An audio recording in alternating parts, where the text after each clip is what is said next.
go. Welcome to Blue Tinted Glasses, the home of Leicester City talk on YouTube. Fan debates, live watch-alongs, post-match reactions, and all the Foxes banter you could ask for. Subscribe now and see the game through Blue Tinted Glasses. Just into race clear. He's got Jamie Vardy with him. Jamie Vardy sets off. Jamie Vardy! Back here for Darwin. Oh, he scored! An absolute belter! That is trademark Abdul Fatahwood. This one into the box. Nugent over the top. Oh, what a goal! David Nugent's just scored a beauty. He's made Forest look like fools. Premier League champions 2016. The amazing Leicester City.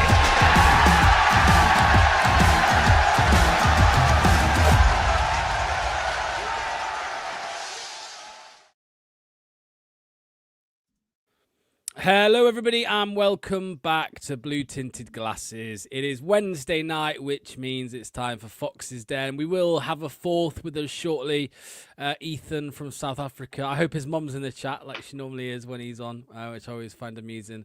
Hello to Ethan's mum if you're here. But yeah, we've got an interesting topic tonight. I can already see a load of comments flying in, so make sure to keep them coming because... yeah, I just said to the lads off stream, it's an interesting topic, but a scary one. So we're going to talk about it. Before we get into it all, though, let's go around and say hello. I'll come to you first, Steve. What's going on, mate? Yeah, not bad yourself. All good, mate. All good. Same as you, just lots of Football Manager. Lots of Football Manager. Yeah, I think we're on roughly the same sort of playing time, aren't we, in our saves? So... let's not say fun. What it is. Let's not say what it is out loud. Neil, mate, how are you? I know you're feeling a little bit under the weather, mate, but what's going on? I'm all good, mate. Thanks for having me. It's been a while. Yeah, all good. Nursing it down with some soluble paracetamol, but we'll get there. Just like with football. Well, we're going to make you feel loads better, mate, and talk about the possibility of Leicester getting relegated to League One. So there we go. So before we get into it, let me just see what some of the comments are saying. So Ryan says, we won't go down. Really confident of that, even with a points penalty. Ray, evening, lads. Personal note, I wish we all turned our clocks back on the same day. They go back in the USA on Saturday night. I was here an hour ago. Well, thanks for sticking around, Ray, mate. Too much this actually. We will reach playoff easily. We'll talk about that. Richard, as James Maddison once said, if we keep playing like that, we'll be okay. And we remember how that worked out for us. Good evening to you, Azola. Good evening to Kunal as well. If the players like this, and Neil as well. Neil is back. Yes, he is. Yes, he is. Been too long. Right. So let's get into it now. The first question I'm going to ask you both, I'll come to you first, Steve. I'm just going to start us off and just ask the question, right? Do you think we could go down this season with obviously how we're playing at the moment, the results, the form that we're in, but also a points deduction on the way, apparently? Do you think there's a risk that we get relegated to League One? I'm going to say no, but with an asterisk, because we could get a second points deduction going into sort of February, March time with the way if we failed PSR last season. And if that happens, I think we are closer than we are now. A lot closer. Yeah. I mean, I was speaking to you earlier, mate, and you were mentioning parallels and stuff like that. And, I feel like the large majority of the fan base, Steve, would say, don't be ridiculous, right? We ain't going down. And I'm kind of like that as well. I think all three of us probably are. But that's what we were like at the not so much. I mean, it changed quickly, but at the start of 22-23, I think a lot of people were like that as well, Steve. Like, well, we're not going down. What, with Maddison and Tielemans and Vardy, we can't go down. And now it's like, they're nowhere near the same level of player, but still, you say, we've got Fatawu, we've got Jordan James, Aaron Ramsey, we can't go down. Yes, but I think we'll get into my reasoning as to why I said, there are a lot of parallels to the first time we got relegated shortly, but it's all down to the players that are out of contract. In the next sort of 6 months or so. That's how we'll start that off. Yeah, definitely. We'll come to that. Neil, let me ask you then, mate. What about you? Do you think there's a risk of going down? I mean, somebody's left a comment here. Ask Luton, because again with Luton, it was like you watch it happening in November, December, January, and you're like, yeah, but they'll get out of it. They were just in the Premier League, they'll get out of it, and obviously they never, and they kind of, it was free fall. So, what are your thoughts on this? Do you think we could go down? I think obviously there's a possibility of going down. My answer's no, but you're not too big to go down. You're never. I think we've all been there before. There's never too good. There's no confidence is important, obviously, with the team and everything around that. And I think that we shouldn't get complacent with it, even though it feels like half our team have got complacent over the last few games, if not last year as well. But yeah, I don't think we will, but never say never, because as soon as you get comfortable with it, that's when it's probably going to sneak up on you. Yeah. I mean, there's some comments here again. That one from Ryan. Ask Luton. Ray says, I'd like the club to play some season at some level without this cloud of PSR hanging over us. It's been years. Yeah, 100%. Dallas Foxes says, if we go on, what were you going to say? If we get relegated to League One, there's no PSR to an extent, so that's fine. We won't have any PSR issues. We'll find a way. We'll find a way. Yeah, 100%.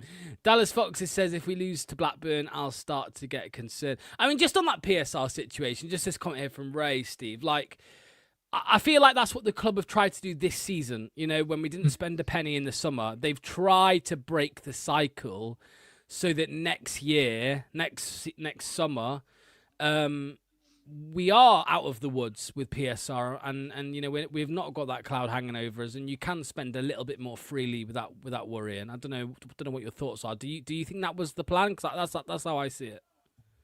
Well, yeah, I'd agree with that in the sense of we've had significant reduction in wages in the summer that's just gone, with Jamie Vardy leaving, Connor Cody, these sort of players, James Justin as well. But the annoying thing is they should have been thinking about this 2 years ago, if not a year ago, let alone this summer. At this point, it's a case of, let's bolt that door, but the horse is half a mile up the road. But look, at least they're trying to take action now to try and fix it.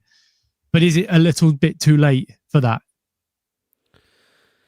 Well, I mean, the fact we're sat here in 10th in the Championship, Neil, would suggest it is too late. But, it's never say never. We can obviously, we can't say, we're never going to be a Premier League club again, for example, Neil. But what do you think, Neil? Do you think that's why we didn't spend anything? Do you think it was... Because for me, Neil, it's one of two things, right? It's either we just couldn't spend because of PSR, or they chose not to spend so that we could kind of get out of the woods from PSR. Yeah, I think the problem is in itself. If you remember when we went down to the Championship under Enzo, we did get rid of quite a few high earners, and we didn't bring in that many big players. Remember, Fatau was on a contract; it was on loan. Atkin was on loan, didn't sign. Doyle, Cassidy, who ended up going back as well. So we didn't sign. We signed a few others, but we did manage to do that. The problem is the next season we spaffed it all. We backed him. We backed Cooper, and we spent 25 million on Skip, which we all know was a waste of money. We spent money on players that we shouldn't have. And the problem is, yes, you're making all these things, but are you just going to go the next year? Let's say we go up this year and Marty stays in the role and he goes, I want a Brendan Rodgers kind of Ricky Lambert for X amount of money. And they go, okay, we're just going to back you because that's the best thing to do. It needs to be a more balance, and it doesn't feel like they've learned their lessons. They've just looked out with Marty, in my opinion. I do like him. I still think he's a great manager, even though he's not getting things right at the moment. And he's partly to blame for that, but I think he's been in a bad situation. But I don't know if they're going to learn their lessons. If we do go up this year, are they just going to go, we're in the Premier League now, let's just spend money like we did before? Because I don't have the trust that they've learned their lessons. Yeah, well, let's get in our fourth here. So Ethan, all the way from South Africa. What's going on, mate? How are you? I'm good, and you? Good, and you guys? All good, mate. All good. Been enjoying FM too much. Now it's back to reality. We were saying the same thing, mate. Ethan, look, I'm going to start this off. I'm going to ask you the same question I asked Steve and Neil. So my question for you, mate, is do you think Leicester could get relegated this season?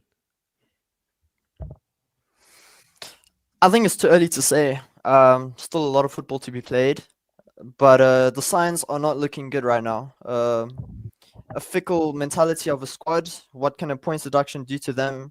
It's all about how they approach the challenge.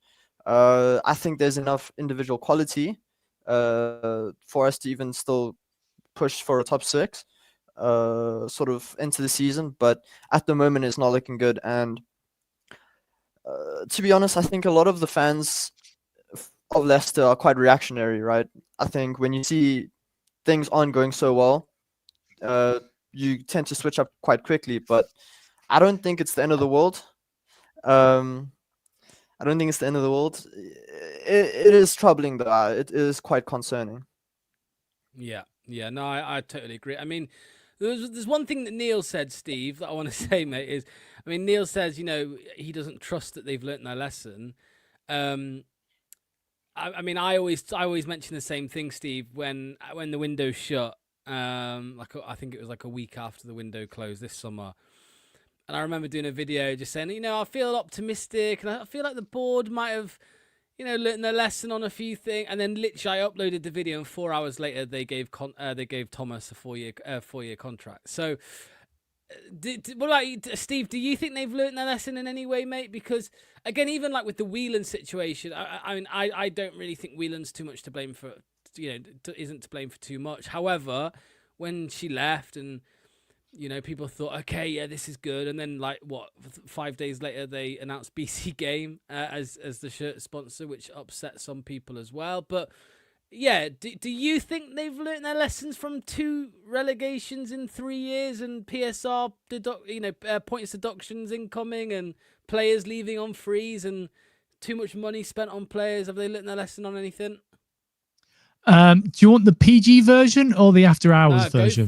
Go for it, mate. Okay, no, they fucking haven't. They've not learnt the lesson at all. Top has now taken over the CEO role in regards to the club when he can't even run his own business, let alone a football club. He's exactly running into the ground. He's too reliant on John Rudkin. Look, I went to the preseason friendly with Leuven, and they look like they're playing Mario Kart in the fucking car park afterwards, and the little go karts.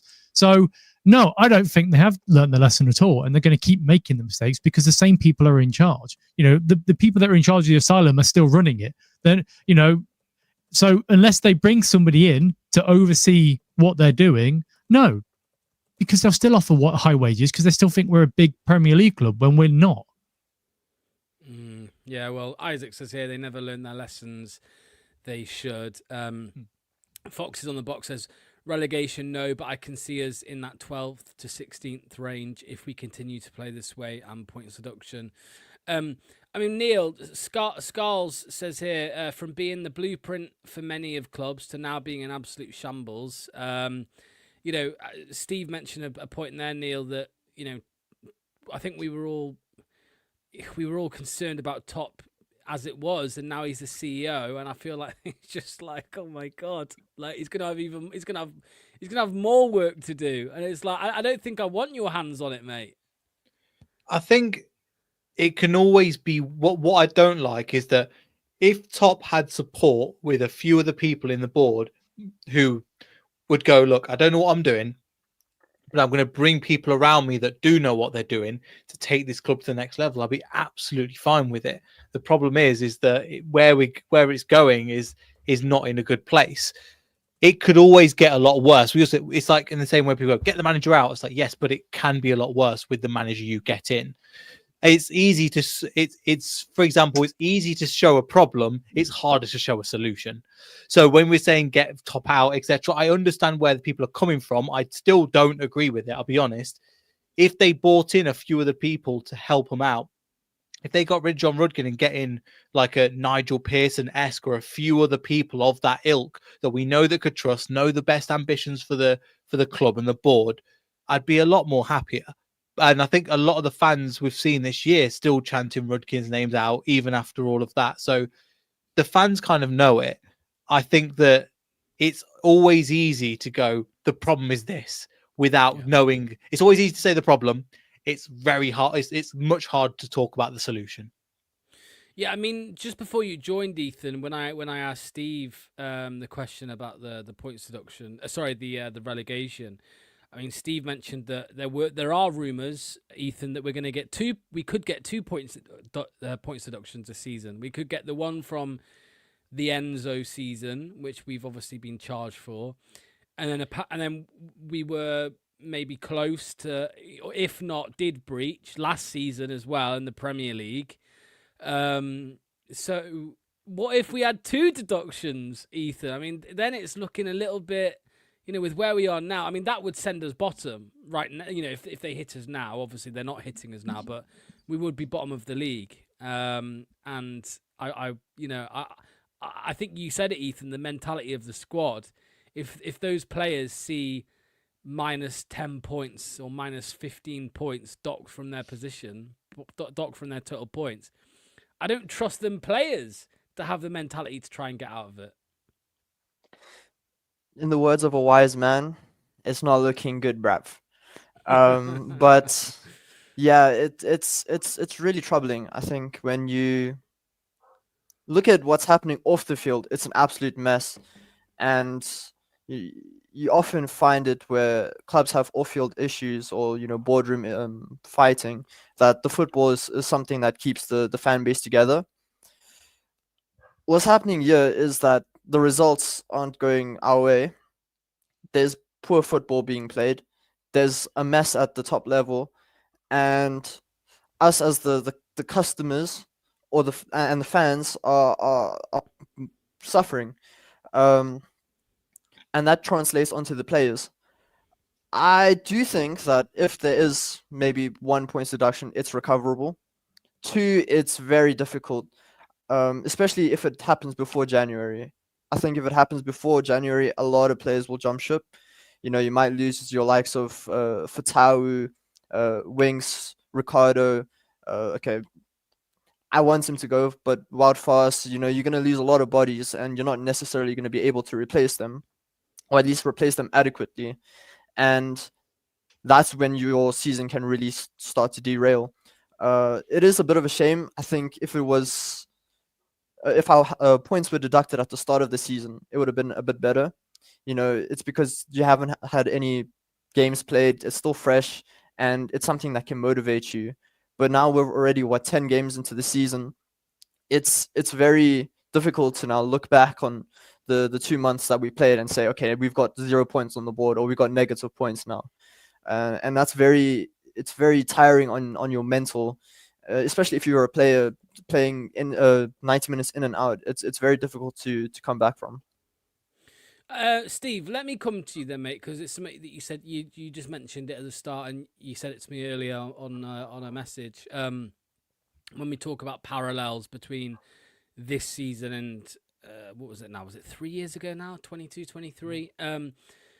One thing in particular you mentioned was the contract situation. Now, we have one less player out of contract now because Luke Thomas was given a 4-year deal. Thank God. Thank you, Rodkin, for that one, mate. Much appreciated. But we do have a few players who are in and around the first team, if not starting, who are out of contract. And I'm you take it away, but I'm guessing you kind of maybe then can question their intentions with that and whether their head's in it with only a few months left. So the reason I mentioned it is because when we went down the first time, we had Yuri Tillemans, Ayoze Perez, Soyuncu, everyone else escapes me, but there were 13 regulars in that team that were leaving at the end of the season. And you could clearly see a drop-off from sort of February onwards because A, they didn't want to get injured and scupper a potential big move to a different club. Villa for Tillemans, Atletico Madrid for Soyuncu. These are big signing on bonuses and big wages that they were going to be getting. So even a drop-off of 10% from where they were, was the perfect storm for us to get relegated. This season, you've got Ricardo, who's basically our first choice right back, Winks, who's our first choice midfielder, Ayew, who is almost exactly the first choice striker we've got up front. Samare, who comes off the bench. These are players that are playing week in, week out. And if with how we're playing right now, drop off 10% of that, we're going to be losing more and more games quite easily. And if it gets to sort of February, March time, and we've had 2 points deductions, and we're sat sort of 20th, and we're expecting these players to go out there and be motivated to win games, you're not going to get it. They're going to pull out of tackles. They're going to be sloppy on the ball. They're not going to train properly because they don't want to get injured for that potential move going forward. And you can clearly see that Harry Winks, some people say he's a Premier player. I sort of agree with that, but he could easily get in a Brentford side. If they've just signed Jordan Henderson, he's not that far from Jordan Henderson's level, really. And then Ayew, I mean, he'll probably go off somewhere in France or whatever, but they will have big offers on the table still. And I just don't think that they're going to want to be here and put the effort in to keep us up. Because why would they care? They're not going to be here at the end of the season. Yeah, no, I this is something I do agree massively with, mate, because I mean, we saw it with our own eyes in 22-23. I don't want to pick on, people always slate me when I pick on Tielemans because he won us the FA Cup. But Neil, like, you could tell, I mean, people like joke around and call him Tittymans, right? But he put weight on. His fitness went. I don't care what anyone says. His fitness went. He was pulling out of tackles, and I suppose you could say it's fair to worry, Neil, that same thing will happen again. The closer we get, or the further we get into the season, the more likely, the more risk there is of something similar happening with some of these players. Well, that's up to the manager and the board to decide who's the best player to play in that position then. So with likes of Ricardo, you mentioned a few of those players. Samare, Shaw, if he's going a Winks, Skip will still be here. JJ looks like obviously he'll be, even if he's on loan, he'll be playing the majority of the season as well. So there are players in those positions. Ricardo, you've got Chowdhury, who I don't think he's nowhere near the levels of it, but he can still do a job coming in for the Championship. So there are players we've got as backup that are of quality. But yeah, that is also the situation we're in. And it's where you've got to start to understand, right, who can we get in as a replacement? Can we start training them in now? So fast going, look, Nelson, I'm not sure why he's not getting a look in as well. But there are players as a backup. And for the Championship, we can get away with it. So if this is the Premier League, it is different. But I'm happy to see some of these older heads go. Vestergaard will still be here next year as well because he's done feels like a 14-year contract, doesn't it, with him? Now it'll feel like the same thing with Thomas. Now he's just signed a 4-year deal as well. So when it comes to this, there's lots to say. There's lots of negatives to come, but there are positives at the same time. You look at Louis Page signing a contract. You look at Evans signing a contract. Monga signing a contract in the summer, as well as getting these players out. It's important to give them credit where it's due. Getting Marty in was a good appointment, even if I know from what I've heard as well that John Rudkin really wanted Chris Wilder and the older dinosaur heads as well. But the fact they still got in Marty was probably the best person we were going to get in with the current situation. But then at the same time, you can say, should we have got him earlier? The answer is probably yes. So it's always important to kind of look at kind of both sides, even though I do, as you know, Locke, I do criticize the board, and rightfully so. But when they get it right, hopefully they're preparing for the long term of things by signing the Monga and Evans, etc. And hopefully as the season goes on, we can start to, for example, Louis Page, we can start to embed him in the system and start to take Winks out of it. We can start to embed certain players like Aluko, hopefully, when he gets more time. But the difference between under 21s and Championship football is so big. We're looking at the likes of Monga, as great as the talent he is. You've seen over the last couple of weeks, he's not found his footing, which is fine because he's only a young kid. But it's going to take time for these players. And Monga is like a generational talent. Yeah. I mean, Ethan, what are your thoughts on this, mate? Because, as, rightly so, Neil said that I suppose, because I'll tell you what I'll say, Ethan. I trust Marty with the man management side of things when it comes to knowing if a player's ready or in the right headspace to play, because we saw it with Bilal. He dropped Bilal You know, when it was quite clear he wanted to leave, he didn't play him. He dropped him. He played him in the first game against Sheffield Wednesday, and then I think he kicked up a little bit of a fuss. Marty dropped him, dragged him off at half time as well, if you remember, in one of the games. He then left Winks and Fass out of the team, out of the starting 11 for a couple of weeks, and only kind of brought them on in games and made them kind of fight for their spot back in the first team.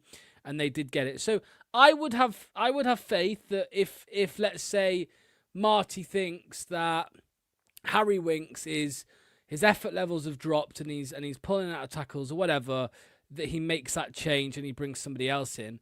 Unlike Neil, though, one thing I do disagree with Neil on is I think the players who could come in and replace them are fucking shit. Like, I know Neil said they're not. Neil did say they're not great, but I just think they're terrible. I mean, you look at Luke Thomas, Hamza. I know Thomas starts now, but Hamza Chowdhury, I just don't think he should be near our starting 11 personally. I mean, we looked at some of the data the other day of him at right back this season, and he was kind of nearly on par with Thomas for how poor a lot of his data was. There you go. Steve's put in the chat. Skip. You know what? Marty thinks that let's say Marty thinks Winks isn't in the right head frame, in that right headspace. We bring Skip in. I mean, But A, he's not, and B, we've still got Louis Page. We've still got JJ that can play in this position. So it is important to look at, yes, if you're comparing those two, he's the backup. But let's be honest, has Skip been anywhere near this squad? No. And that's good. The fact that he's not even been coming off the bench when we've had time. Again, that's and bearing in mind he has been starting games towards the beginning of the season. Samori, another one. We thought again, Samori, this could, we've said that so many times, haven't we? Samori, this is the season. He finally showed himself. No, binned him off, put him on the bench, and then started Winks. And when Winks had, do I want to leave or not? He binned him on the bench. So I do trust him in that sense. And there is quality, not just in the outsides of the bench, but also in the youth, which Marty likes to utilize. Yeah. No, yeah, I hear you for sure. But yeah, go on, Ethan, mate. Talk to me on this topic, because again, I trust Marty to make those calls. And obviously, as Neil just said, it's not happened yet. It's not happening yet. But what are your thoughts on the prospect of maybe players' heads dropping with only a few months left of the deal? Yeah, I think it's a reality. I mean, you know, when it's the end of the year, you know, holidays are coming up. You're not gonna put in your full effort at work, are you? Yeah, it's. I think for me, it's been a bit disappointing that we haven't seen the likes of Louis Page, Ben Nelson, you know, Aluko, at least be named on the bench, right? We're not necessarily, or I'm not at least necessarily calling for them to start every game. I think it's a bit foolish. You're kind of throwing them in the deep end.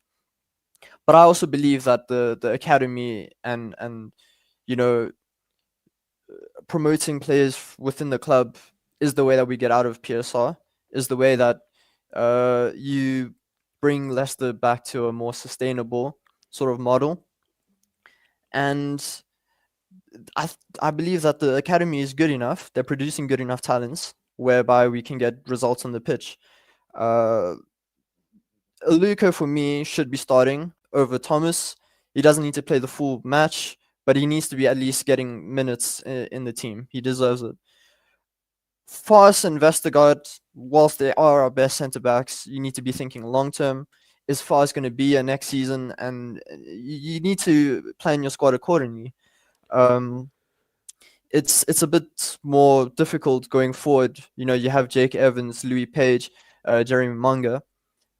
It's a bit more difficult because you're already sort of struggling for goals, and now you're sort of throwing all your hope on youngsters. It's a bit difficult. It's more easy for them if things are going well. But going back to Marty's interview, we reacted to it earlier in the season. He's very good with man management. He knows what the players. I'm pretty sure he has really good relationships with the players, and as long as the players don't throw him under the bus, then I'm sure we'll see an uptick of form, an uptick of performances. And I think Marty is the right guy to sort of manage the situation accordingly. So Steve, let me ask you, mate. These players are the ones with contracts expiring: Samare, Winks, Daka, Ricardo, Ayew. I won't mention it. Wanya, Marsal, and Begovic. But let's stick with Samare, Winks, Daka, Pereira, Ayew. Which of these would you give new contracts to, if any? Genuinely, the only one that I would give a contract to is Harry Winks. Because as much as the last couple of weeks he's been a bit lackluster, the second half against Hoy was the only one that was really trying to get the ball forward. And he's been consistently one of our better players since coming into the team. Daka, look, he's a lost cause. He's not scored in nearly a year. Get rid. Samare, I've never been convinced by Samare. And everyone glazing him is just, in my opinion, a bit silly because he's just not cared. Ricardo, I've come under the impression the last couple of weeks that the game is sort of passing him by a little bit. He's lost that extra bit of energy and pace that he had previously, and he's getting torn up by advancing wingers because he's playing inverted. And yeah, who was the other one? Sorry. So it was Samare, Winks, Daka, and Ayew, the others. And Ayew, he's in his mid-30s and he's not going to be any sort of decent. He's not good enough to play in the Championship where he keeps dropping deep as a striker anyway. So no, the only one I would give to is Harry Winks. But even then, it would be on reduced wages because we can't afford to give him 70 grand a week. Yeah, I think he's on. I know it's. Yeah, I think he's 90. I think he's on the one on 90. Cody was 70. Yeah, Might have dropped since he goes to the Championship though. Well, no, because I think we gave him the deal in the Championship, so he's on 90, and it goes to 100 on promotion, which is just not that. That's what the rumors are anyway. But let me ask you then: would you give any of them deals? I don't think I would personally. Samare, Winks, Daka, Ricardo, I don't think I would give any of them new deals. I'd give Ricardo a year extension, and I think that would be it. Captain El Capitano, eh? But is he he's just not a leader? There's nobody in that squad now that for me is a natural leader that's going to call out the players, and I just don't think he's good enough. But is that what a leader does? Is it just somebody that calls out the players? There's different styles of leadership that we see. For example, Wes Morgan wouldn't be somebody that called out the squad players, but he was a good leader, but he wasn't out there kind of giving it the large. Yeah, I think he was calling out I think he would call out players that weren't performing properly. Well, it's interesting because you'd have Vardy who would call them out, but he wasn't. Yep. He wasn't the cap. He never wanted to be captain, right? Vardy, like it would always go to somebody else over Vardy. I don't think he ever wanted it, but he would. So I hear what Neil's saying. Like there are, there's different styles, right? Different ways that people will approach being a captain.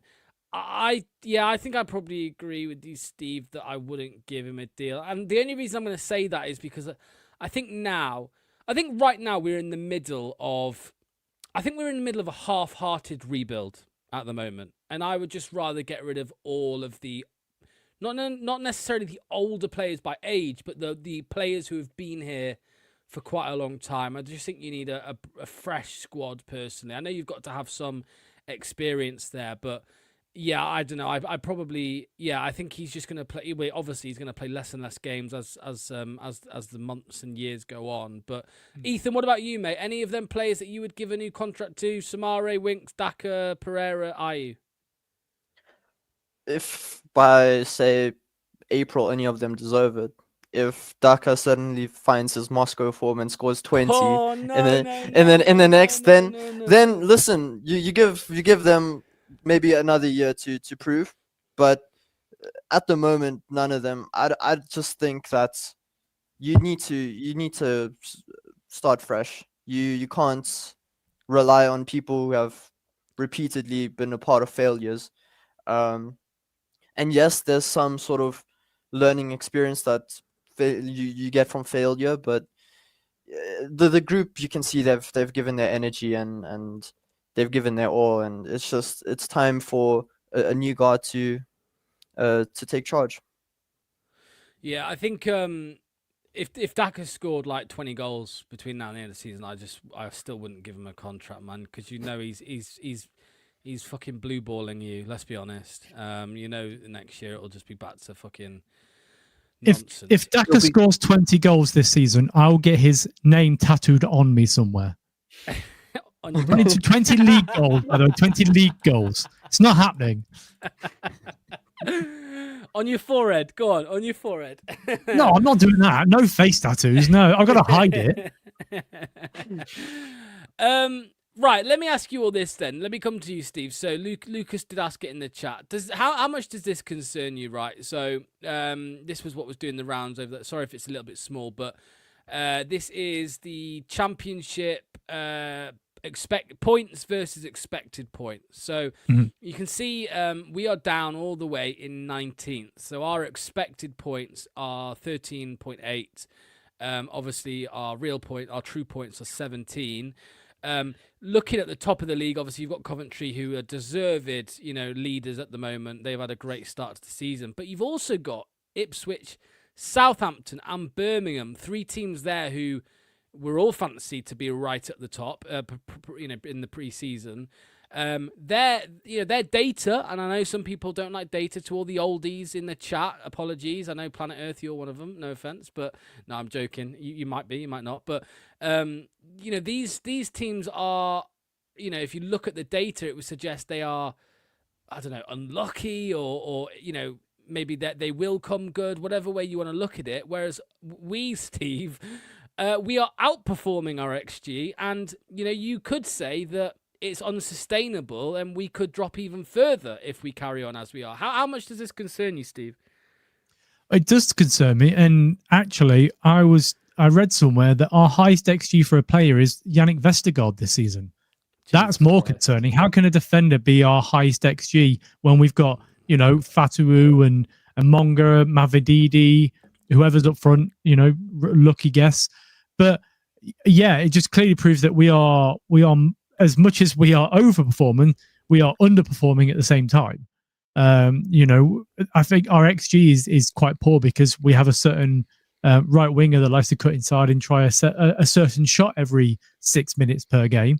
But yeah, it is worrying, and it's something that needs to change, and that's on Marty to get that change made.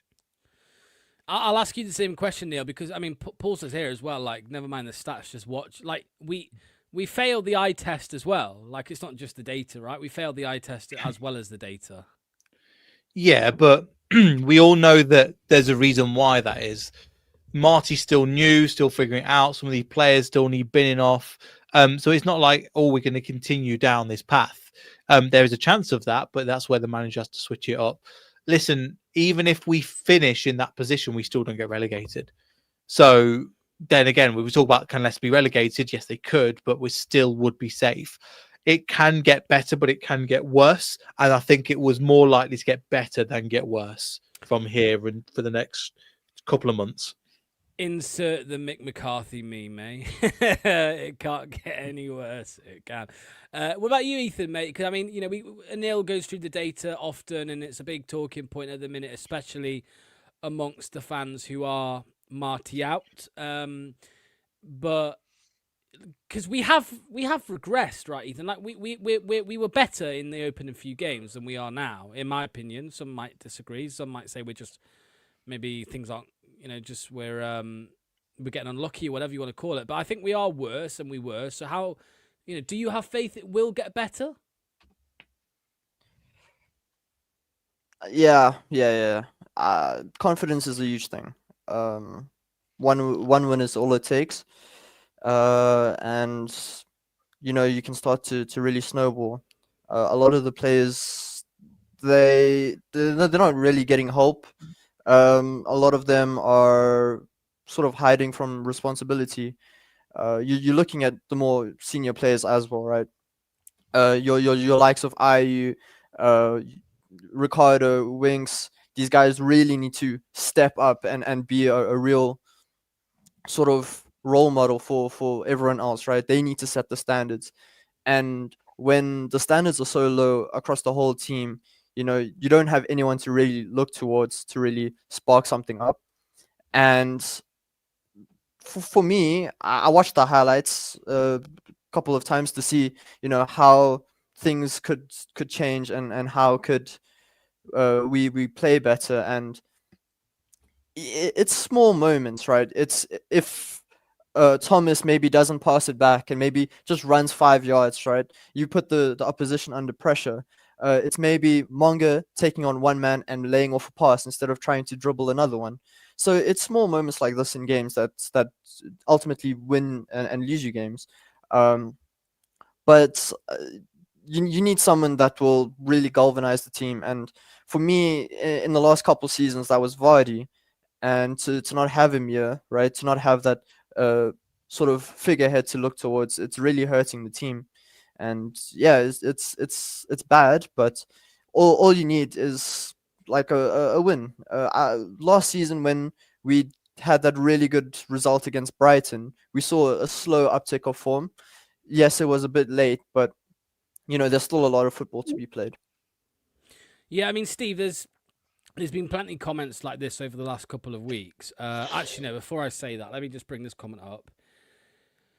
Ethan mentioned confidence, Steve. I mean, do you think maybe we were a little bit unlucky that we got that win against Swansea and then suddenly hit with an international break? Because you've got to think that was it Portsmouth after the international break? Like, if we had Swansea and then closely followed by Portsmouth, maybe the confidence, maybe that was a chance to kind of build on from there.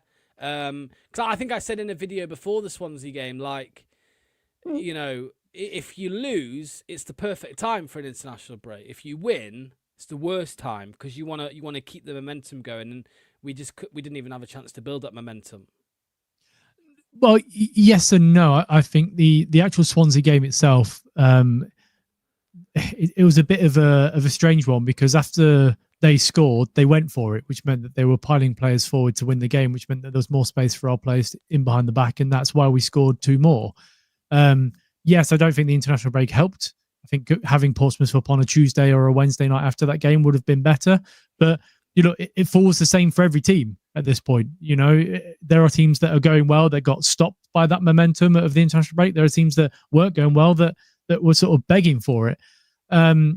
Look, realistically speaking, we have been in certain games at certain times. In the first half against Portsmouth, that was the best I'd seen us play all season. And we could have comfortably been 2 or 3 goals up at that point, but we lacked being clinical. And it's then you turn up at Hull where we had a really poor first half, but a great second half because they sat back. Again, if we were more clinical, we probably would have got something out of that game. But that's it. It's a confidence key, and unless you win games, you're not going to build the confidence. And moving things around all the time, like giving Daka 4 games and then Carranza 2 and Ayew 1 and then 2 and whatever. Nobody's going to get into that groove.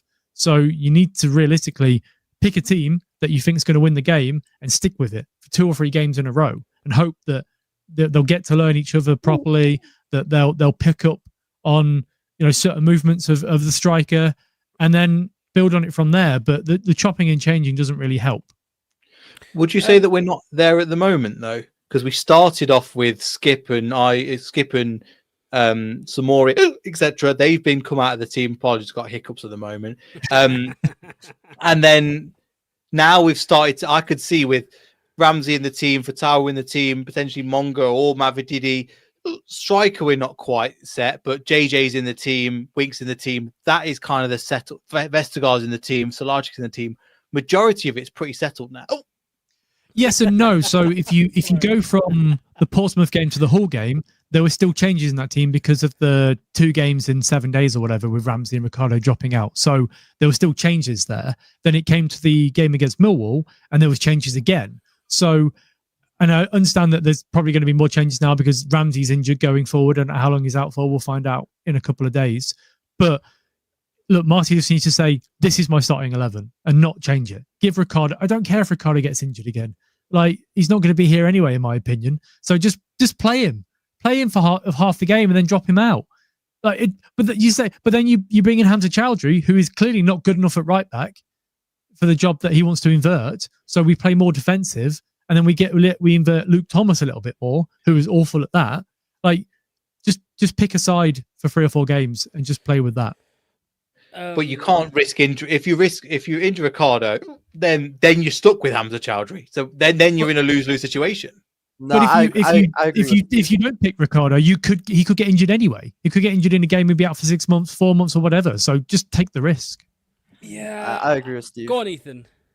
Nah, for me, it's about having a settled team, right? You want people to be motivated to try and push into that team, but you want a settled team that know each other, that are comfortable playing with each other, and if in the game you need to make changes, then you can bring other people on and see how the game is, right? You want to start with your best possible 11. You don't want to sacrifice a poor start for one game to come back and maybe salvage a draw, right? You want to start really well and then dictate the rest of the game, maybe with weaker players or younger players coming in a positive environment. When you start games badly, it's very difficult, especially in the championship, especially with our struggles in creating chances. It's very difficult to come back into games. Then we push really high, we really go for it, and then we either concede another goal, maybe get one back, and we draw. And at the end of the day, we're still dropping points. So I agree with Steve. We try and go for it in the first half. If you're 1-0, 2-0 up, or 2-1 or whatever, if you're in the lead, cool, maintain and manage the game. If you are drawing, you make one or two changes, maybe a Mavididi for a Manga, vice versa. Make small changes like that. Bring on players that can make an impact. But if those players that can make that are supposed to start really well, if they're supposed to come on and all of a sudden dictate the game when we're 1-0 or 2-0 down already, it's very difficult to then come back into the game. Let me ask you this, Neil. I mean, I just saw this graphic as well from Lawns, who's doing a lot of graphics, a lot of data at the minute on Twitter. He shared this: Championship forwards attacking third responsibility. IE doesn't even register on the graph. I don't know if there's a reason for that or not. Shit. But the only two Leicester players here are Abdul Fattah in the top right segment under the main men, and then Monga pretty much near the top bang in the middle in the pretty much only touch the ball in the attacking third. We talk a lot, Neil, about the wingers being isolated and stuff like that. Do you think there's just too much responsibility on these two wingers? Because I would love to see a little bit, more go through the middle, especially with how isolated our wingers are at time. And again, like out of all of our forward players, the only two here are our two wingers. I mean, our strikers are crap.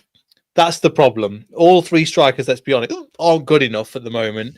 But the wingers are the only place that we could.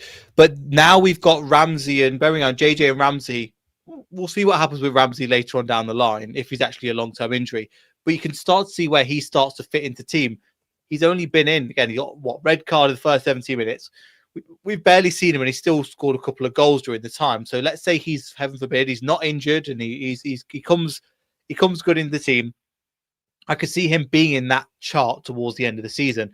JJ as well, arriving in the box. So these players will have more time to bed and understand. But I do think that we do need to get the ball to them more in a one-on-one position. I think this is where Marty's going to have to, as much as I love him, he will need to change that, because with the false 9, 10, Carranza's first touches, I could say actually worse than Daka's, which I didn't think was possible. I'm still hoping that he is better, but the strikes are just not it. So we're going to have to change that, and that's the way Marty's going to have to get the most out of it. So I think the ball will go through the centre, and with Winks coming into the team, that's going to change as well. So with better quality, we're going to have better options and a more complete and whole squad in general.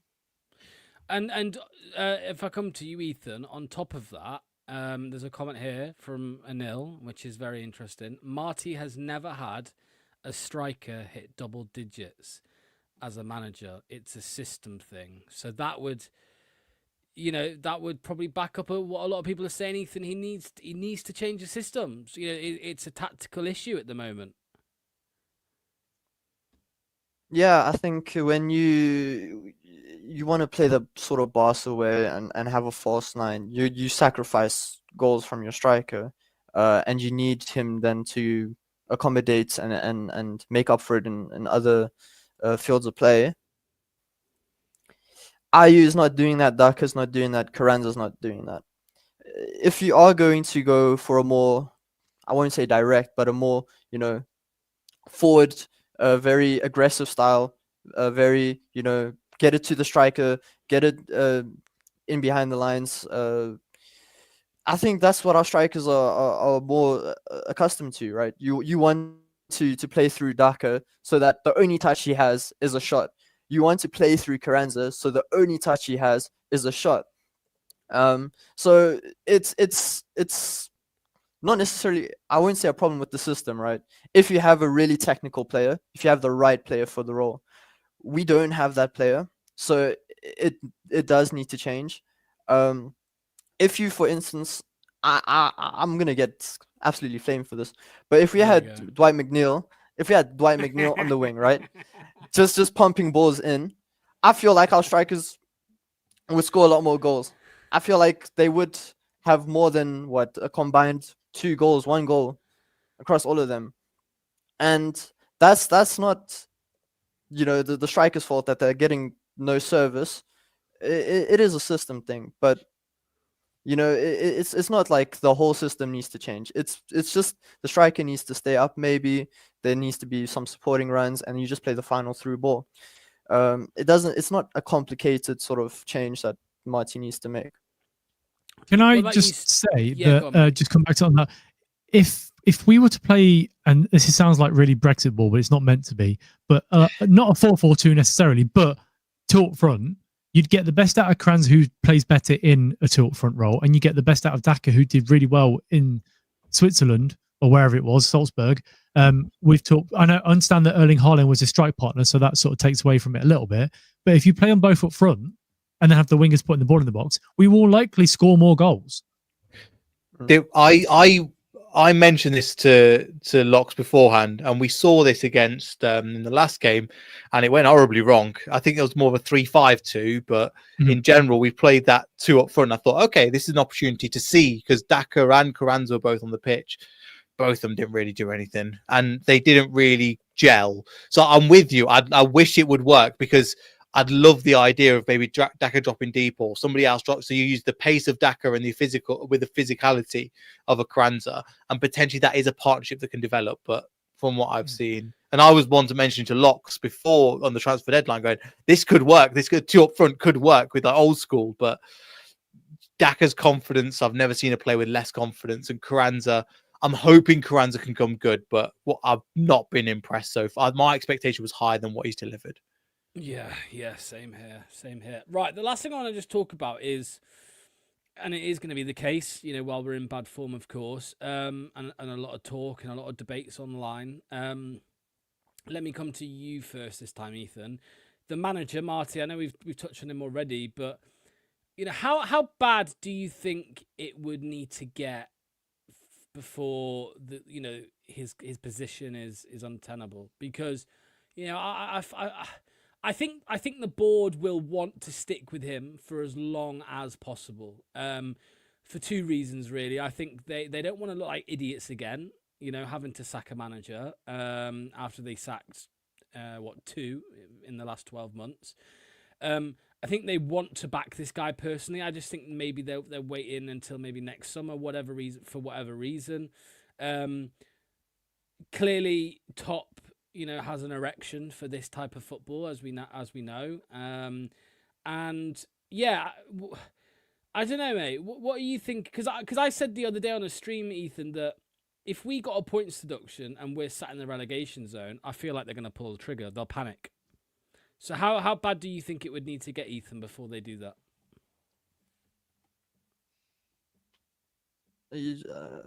For me, the expectation was this season was going to be a rebuild. It was going to be a chance to really now just reset the team, get in new faces, get in younger academy products into the first team. So I didn't really expect to necessarily push for promotion at the start of the season. Obviously, preseason, we got all quite excited, at the prospect of, we could finish top 6 here. And obviously, I still want us to do well to finish top 6. If we do, say, finish top 12, it's fine. Bottom 12, it might get a bit violent, a bit toxic, especially because there is quite a divide within the fan base where some fans really want us or believe that we can go on and dominate the league, and another half are sort of accepting the situation and understand that there needs to be a bit more time and care put into it. As soon as the fans really turn on him, I think that's when it's going to be quite difficult for him to come back for. But as long as the players are behind him, as long as Top is behind him, that's it. He's safe. He's shown that he's quite manageable with the players and quite friendly with the fans and the community. And he's obviously disappointed, right? He's not down tools himself. So, as long as he's still committed to the job, I think his job is safe. What about you, Steve? Because, one thing that Ethan mentioned there is the players down in tools. I think just how football is these days, if you go on a long enough bad run of form, I think the players do down tools, and these players have history with it. So that would be my next concern, Steve, that is the next thing to come. So as somebody that has been to every game this season, bar one, Charlton, the fan base is already starting to turn, especially the away fans. I left slightly early on Saturday because I couldn't be asked with dealing with seeing the last sort of 5 or so minutes, but it was already quite toxic. The whole game was quite toxic with boos and Marty sorted out chants. My main concern is that whilst we're all happy with a mid-table championship season, the ownership won't be, because they all need the money from the Premier League to pay back the loans that we are getting from the bank. So if we get to January time, end of January, maybe beginning of Feb, and we're still in this position and we're not in touching distance of the automatics or even the playoffs, I think the board could make a decision, because it'll only get worse with the fans. And when the fans turn, not so much on Marty, I think the fans turn on the players more than the manager, but the fans will only take so much of the players being crap before they turn on the manager for not playing other people. So realistically, it will be around sort of January, February time before we find out whether or not Marty's going to be here long term. What about you, Neil? Because Steve said there about a lot of, he mentioned one thing actually, which I think is one of the biggest gripes that fans have with Marty at the moment, and it is team selections. The lack of Ben Nelson, Badir Luko, despite players in their positions performing poorly. I think that could be the death of him, because I'm seeing a lot of people call him liars. You're a liar. You said you use youth. Where are they? Where's Ben Nelson? He's the closest. He's not really a youth player, right? He's not as young as Monger and Pace, but you know what I mean. He's the closest youth player to or academy player to the first team, allegedly, right? From what we know about him. So where is he? And I think that's why a lot of people are getting frustrated, because it's not like you're playing. It's not like you've played everybody, Marty, and you're losing games. There are some that you haven't even tried yet, or other than a cup game. And so where are they? I think that's that could be one of the things to tear him down, Neil. I think that you've got to look at it a bit more fairly as well, where yes, he hasn't been. I think Aluko deserves a shot. I think Matt Nelson definitely deserves a shot. But also, you look at, if we take it back to last year and we talk about what the board did, and we've got to kind of PTSD look at last year with what Ruud van Nistelrooy did.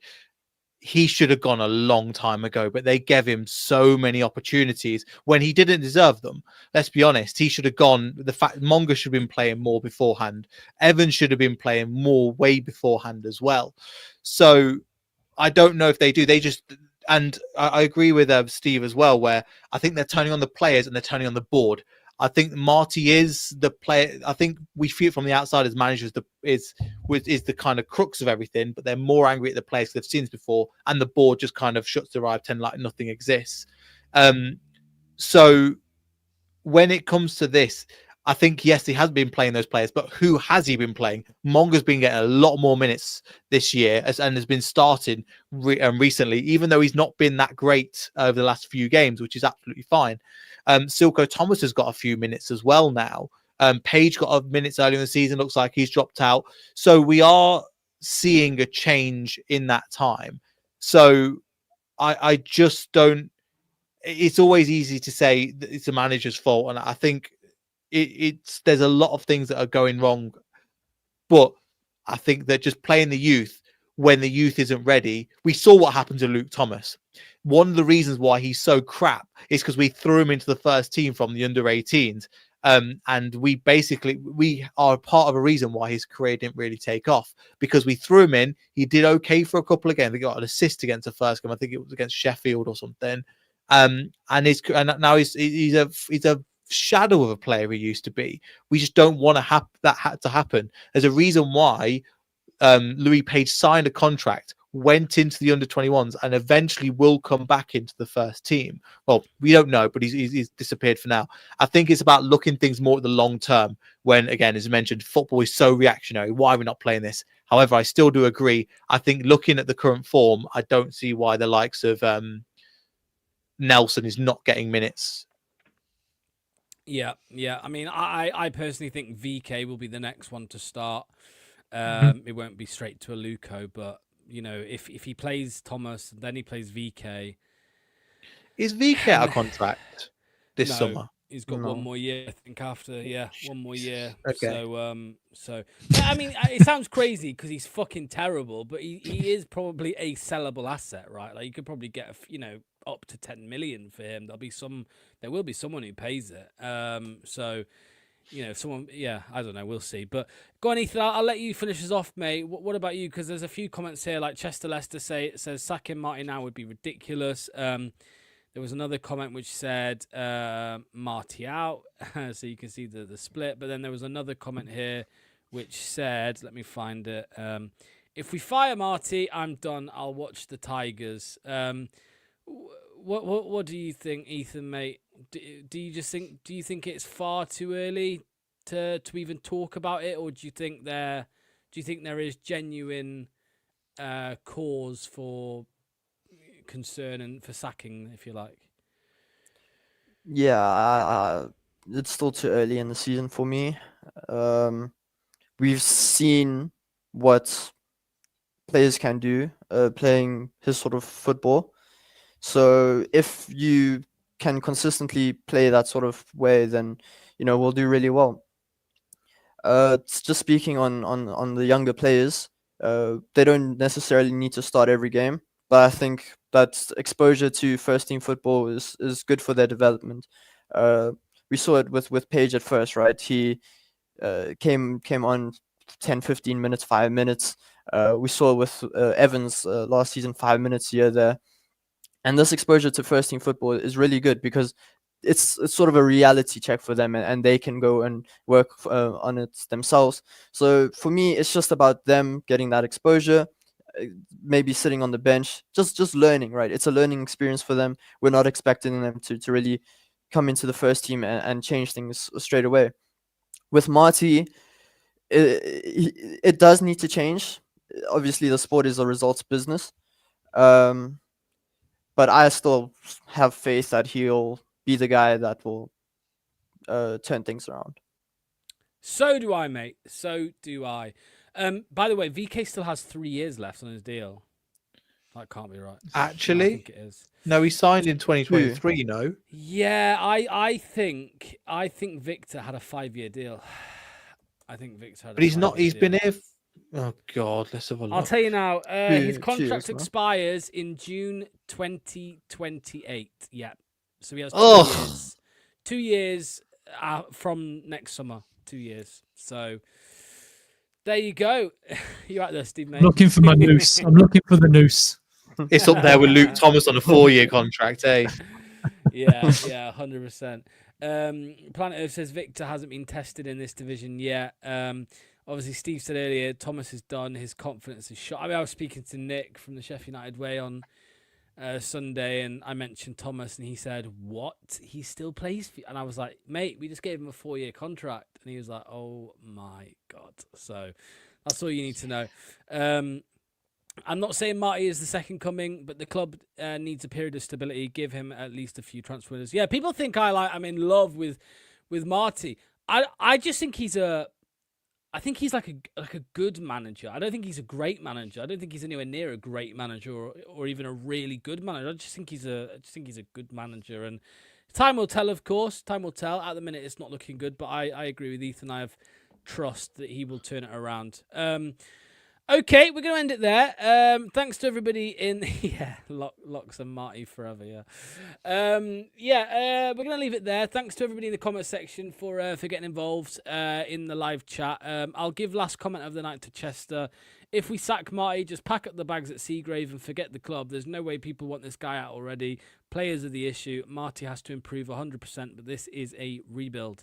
And then I keep seeing people use the fact that we haven't really done a rebuild against Marty, but isn't that on the board to give him the funds to have the rebuild, right? I don't know. Anyway, Mark, stop being so thoughtful. Like, come on now, stop using your head. Yeah, for sure. Okay, thanks to Steve, thanks to Ethan, thanks to Neil. I hope you feel better soon, Neil. I will say though, mate, you have a very interesting hiccup noise. That was very. It sounds like you've got a finger up your arse or something. Which you know from experience, mate. Yes. Yes. No. Again, thanks everybody in the chat. And we will be back. We'll have a video out tomorrow. Me and Luke will have a match preview out tomorrow for the Blackburn game. So we'll see you for that one. And then we're gonna have a Football Manager stream, aren't we, Steve, on Friday night? That'll be a bit of fun, mate. Yep. Are we showing a Neil's dead ass save this time? The one that's not working properly. Yeah, and mate, and Neil is struggling with the game. And Neil is saying he's got like more bugs than all of us, so we're going to investigate and see what's going on there. Maybe he just doesn't know how to play the game. I'm joking, Neil. I'm joking.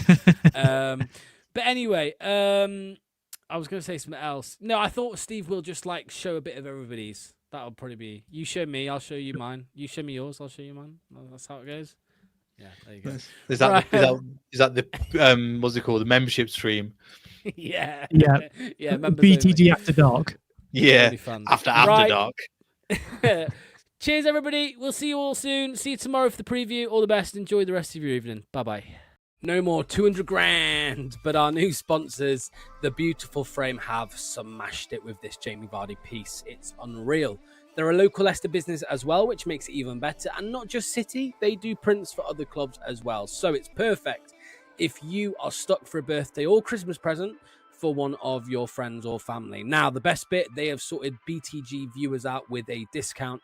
Just use BTG12 at checkout for money off. BTG12. Grab yours now at thebeautifulframe.com.